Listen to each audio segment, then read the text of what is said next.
Көптөгөн популярдуу кыргыз тасмаларынын режиссеру жана биздин патриот мырзабыз Сүйүн Өткеев бүгүн таң шоуда акыркы жаңылыктар менен бөлүшөт. Кош келиңиз. Саламатсызбы, кош келдиңиз. Рахмат.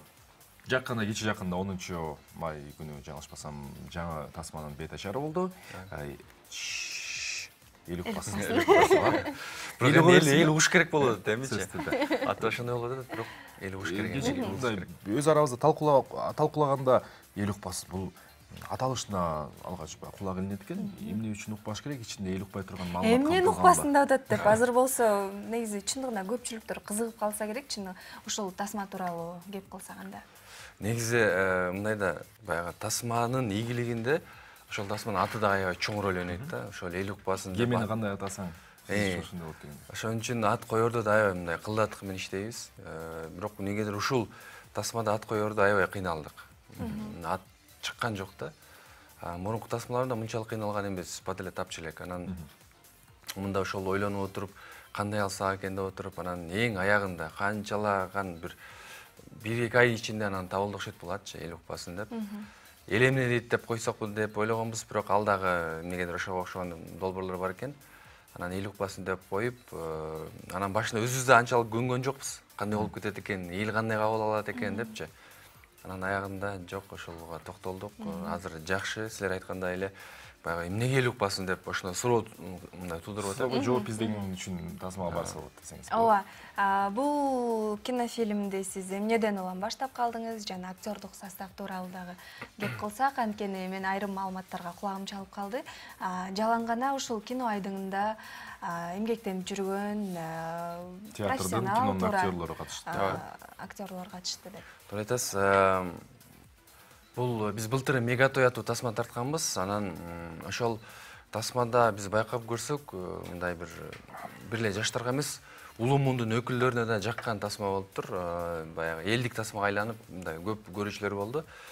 Ошондон улам анан ушул стилдеги ушул баягы улуу байке эже апаларга жага тургандай бир тасма тарталы деп чечтик. Ошондон улам ушул теманы тандадык. Себеби бизде кыргыздарда ошол той, кудагый, күйөө бала, келин деген темалар аябай жакын экен да баарыбызгачы. Ошондон улам ушуну тандадык. Актёрдук состав боюнча өзүңүз айткандай эле 95% профессионал актёрлор аткарды. Бүт ошол театр, Бишкекте канча театр болсо, бүт ошол театрлардан актёрлорду тандап алдык. Рас эле ошондой болуптур деп атам, себеби иштеп атканда эч кыйналган жокпуз, бүт баары ашыгы менен аткарып берди. Тескерисинче биз мындай тизгиндеп зорго болду деп атып мындай тарттык. Жалпысынан 2,5 саат тартылган болчу.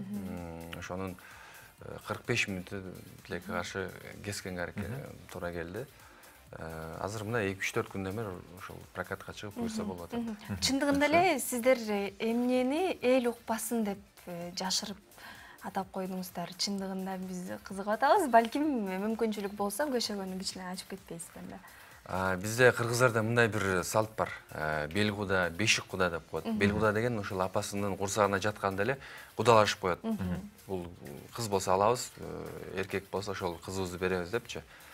Бешик куда деген бул бешикте жаткан кезинде же эми мындай басып бараткан кезинде, ошол кичинекей кезинде эле кудалашып коюшат да. Анан бул жерде ошол аяштар ошо жаш кезинде балдар ойноп атса эле ошол жерден кокустан эле баягы экөөнүн ойноп атканын көрүп эле Сөздөн сөз чыгып. Сөздөн сөз чыгып отуруп эле кудалашып коюшат. Анан арадан ошо 20 жыл өткөндөн кийин тигилер чоңойот, бойго жетет. Анан үйлөнө турган кез келгенде анан баягы тааныштары, туугандары, достору кана той жебейлиби деп анан ошентип тигилерди мындай неме кыла баштайт да. Абал окуяны эстерип да. Анан балдар болсо таптакыр башкача эки дүйнөнүн адамдары болуп өсөт. Кыз ошол спортко жакын, таэквондо менен машыккан спортсменка кыз болот. Бала болсо ушу билимге жакын, Кореяда иштеген бала. Чыныгы маселе ошондо башталат. Тиги экөө үйлөнбөйбүз дейт. Тигилер салтка каршы келе алышпайт. Бала 1 айга келген бияка Кыргызстанга. 1 айдын ичинде үйлөндүрүп калыш керек да. Ошентип бузучу башталып, проблема башталып, ошол ортодо кыз башка бирөөлөр ала качып кетет. Кыскасы, кашаны бар ошондо башталат. Бир айдын ичинде болгон окуя экен. Бир айдын ичинде болгон окуя. Айтыңызчы, ошо сизге Сүйүн мырза режиссер катары кайрылгыңыз келип турат. Эгер сиз кайсы бир китептин же кайсы бир адабий чыгарманын экранизациясына кирише турган болсоңуз, бул кайсы чыгарма болмок? Жана ошол чыгарманын автору эгер жаныңызда болгондо чогуу тыгыз иштешмек белеңер жана ал кишинин ошол тартуу процессине катышуусун каалайт белеңиз. Сөзсүз андай ойлорубуз бар. Мен өзүм ошо кичинекей кезимде эле ошол баягы кыргыз романдарын окуп, аябай жакчу мага. Анын ичинде мисалы Каныбек мисалы аябай жаккан чыгармалардын бири. Ошолордон балким кийинчерээк тартышыбыз мүмкүн. Себеби мен ар жанрды карап көрүп атам. Буга чейин драмасына тартып көрдүм. Мына акыркы 2 жылда ошол комедия тартып атам. Буюрса кийинки долбоорубуз таптакыр башка жанрда болот. Анан ошол эски баягы өзүмө жаккан чыгармалардын бирөөсүн тартайын деген оюм бар. Бирок мага жаккан чыгармалардын көпчүлүгүнүн авторлору азыр тилекке каршы мындай өтүп кеткен, көз өтүп кеткен. Бирок ошолордун туугандарынанбы, ошо жакындарынан уруксат алып, тартуу жөнүндө ойлорум бар. Мисалы тарыхый чыгармаларды алсак же болбосо тарыхый инсандарды алсак, көпчүлүктөрү китеп бетинде гана, калгандары көп экранизацияланып келатат.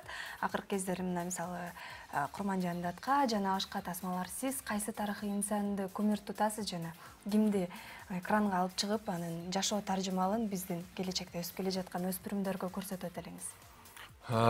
Негизи Курманбек Баатыр мисалы ошол дастанды аябай мага жакчы эле, ошону аябай сүйүп укчу элем. Бирок угуп калдым, ал жөнүндө ошол иштөө башталыптыр, башка бирөөлөр мындай ошол долбоор жөнүндө баштаган деп угуп атам. Ошол мага аябай жакчы эле. Андан сырткары биз ошол кийинки долбоорубузда ошол тарыхка карай бир сапарыбыз болот. Ал жакта ошо азыркы заманбап жашоо, заманбап дүйнө менен ошол тарыхты бирок кайсыл жылга кетерибиз азырынча белгисиз, эми фантастикалык жанрда болот. Бирок аны азыр тарыхчылар менен сүйлөшүп атабыз.